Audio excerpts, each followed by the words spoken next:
زاهد خانی.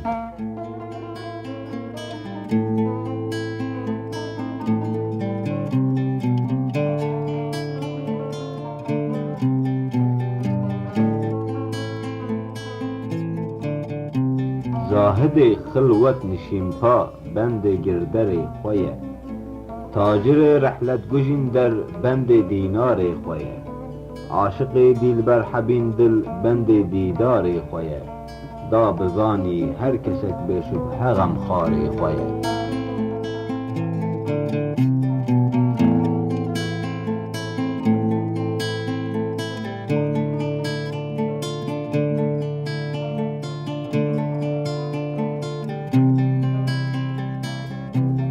هوشیار به دانگی عمر خود به حاصل طلب، لو کنادت فایده مال و گنج و اولاد و خلق، ماجرای خضر و دیوار یتیمی بوسلب، بی زمانی هر کسک معمار دیوار خواهد.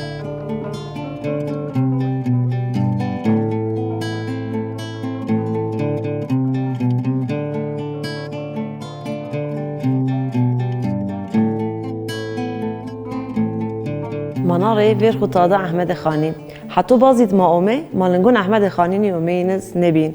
احمد خانی خمارا ما خورتون کردستان را یا واتیک بون نبهار آی کتابی خو نبهار بون ممکن من گل خورتو من خوبی را میکین من ما خوبی را میکین من مشغلون خوبی را میکین من باش بین رند بین اورا رای بریم ما سر ما پرسین یا فاتحه یک مار بوینین.